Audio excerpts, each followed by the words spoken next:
The Velvet Curtain. Daniel Harper's life was a balancing act. As a theater actor in his early 30s, he juggled auditions, part-time jobs, and the relentless hustle of trying to make a name for himself. Most days he barely had time to think, let alone reflect on the path that had brought him here. But everything changed the day he found the Velvet Curtain. It began as a typical morning. Daniel was on his way to a local community theater where he had been cast in a small production of A Streetcar Named Desire. The pay was minimal, but the opportunity to play Stanley Kowalski was worth it. The theater itself was an old, weathered building tucked between a row of shops on the quieter side of town. It had seen better days, but its charm lay in its imperfections. The creaky floorboards, the faded posters, and the dimly lit dressing rooms. During a rehearsal break, Daniel wandered backstage, exploring areas he had never noticed before. The theater's labyrinth of hallways and storage spaces seemed endless. That was when he saw it. A heavy velvet curtain, deep burgundy, hanging in a forgotten corner. It looked out of place, too luxurious for the modest surroundings. Intrigued, Daniel approached it and gently pulled it aside, revealing a small, dusty room. The room was cluttered with old props, costumes, and faded playbills. But what caught Daniel's eye was a collection of photographs pinned to the far wall. Each photo featured actors on stage, their faces frozen mid-performance. Some he recognized from posters displayed in the lobby, while others were unfamiliar. Beneath each photo was a name and date, scrawled in elegant handwriting. Curiosity piqued, Daniel examined the photographs more closely. One in particular caught his attention. It was a black and white image of a man standing under a spotlight, his expression intense and captivating. The name beneath it read, William Hartley, 1987. Daniel's mind raced. He had heard of William Hartley, a celebrated actor who had performed in the very theater he was standing in. Hartley's career had been the stuff of legend, but his life had ended tragically when he died in a car accident at the height of his fame. The photograph seemed to pulse with life, as if Hartley's presence lingered in the room. Over the next few days, Daniel couldn't shake the image of William Hartley. He began asking around, talking to the theater staff and anyone who might have known more about Hartley's time there. Most people spoke of him with admiration, recalling his magnetic performances and dedication to his craft. But there were whispers, too. Rumors of a darker side to his ambition, of rivalries and tensions backstage. One evening, Daniel stayed late at the theater, determined to learn more. He returned to the room behind the velvet curtain, armed with a notebook and a flashlight. As he sifted through the clutter, he uncovered a stack of old journals, their leather covers cracked and faded. Flipping through the pages, he realized they belonged to Hartley himself. The entries were a mix of rehearsals notes, personal reflections, and candid observations about the people he worked with. One passage stood out. June 3, 1987. The stage is both a sanctuary and a battleground. Each performance is a test, a duel with myself. But lately, I feel the weight of it all. The expectations, the sacrifices. Sometimes I wonder if I've given too much. Daniel's heart ached as he read Hartley's words. He saw echoes of his own struggles, the relentless pursuit of excellence and the toll it took. But there was more. Scattered throughout the journal were cryptic references to someone named C. July 15, 1987. C was here again tonight, lingering in the wings. They always seemed to know the right moment to appear, to offer words that cut deeper than applause ever could. I can't tell if they're a friend or foe.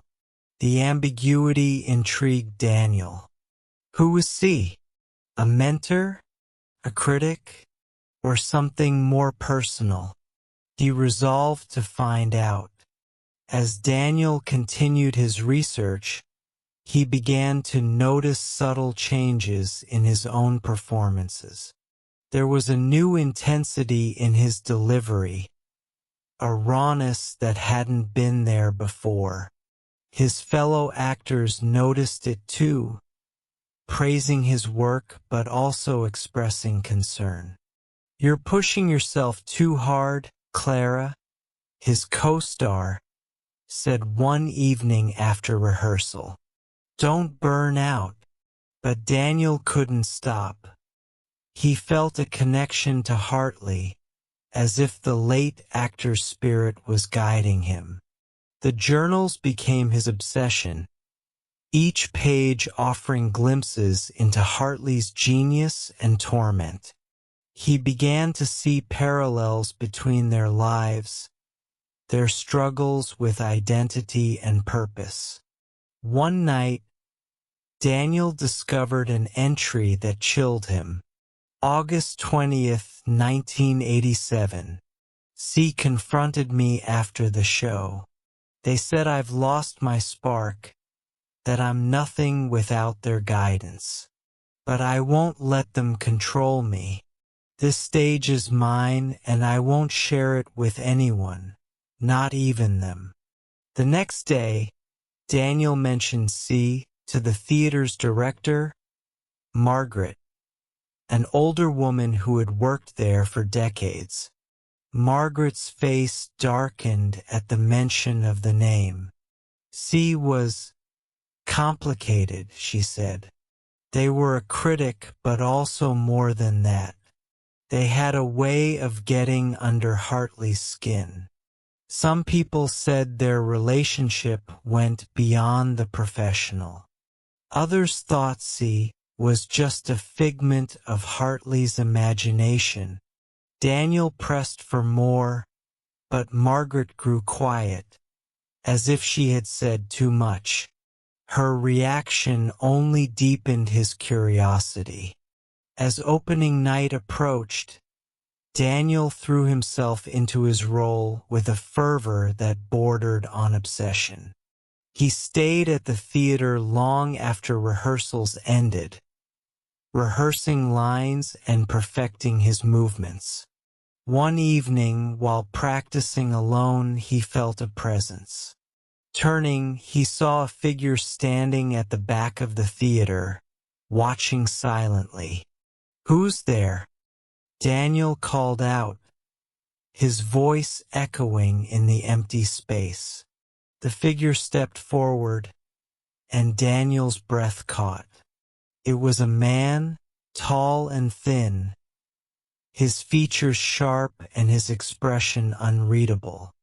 "You're good," the man said, his tone neutral. "But you're not great." Daniel's fists clenched. "Who are you?" The man's lips curved into a faint smile. "Let's just say I'm someone who knows what it takes to succeed. Are you C?" Daniel demanded. The man didn't answer. Instead, he turned and walked away, disappearing into the shadows. Daniel's pulse raced. Was this the same sea who had haunted Hartley? Or was his own mind playing tricks on him? The night of the performance arrived, and the theater buzzed with anticipation. As Daniel stepped onto the stage, he felt an energy he had never experienced before. Every line, every movement felt charged, as if he were channeling something greater than himself. The audience was enraptured, their applause thunderous as the curtain fell. Backstage, Clara hugged him tightly. "That was incredible," she said. "I've never seen you like this." But Daniel felt hollow. He returned to the room behind the velvet curtain, seeking solace in Hartley's journals. As he flipped through the pages, he found one final entry. September 3rd, 1987. Tonight was my best performance, but it came at a cost. She warned me that greatness requires sacrifice, and now I understand what they meant. The stage demands everything, and it gives nothing in return. Daniel closed the journal, his chest tight. He realized that he was standing at the same crossroads Hartley had faced. The pursuit of greatness had consumed Hartley, leaving him isolated and broken. Daniel didn't want the same fate. As he left the room, he glanced back at the velvet curtain one last time. It hung there, heavy and still, a reminder of the price of ambition. Daniel made a silent vow to himself. He would strive for excellence, but not at the cost of his humanity. The stage was a part of his life, but it wouldn't define him entirely. And as he stepped outside into the cool night air, he felt a sense of freedom he hadn't felt in years. Thank you for listening. Like, subscribe, and share our channel Magic Mingle with your friends to enjoy more magical stories.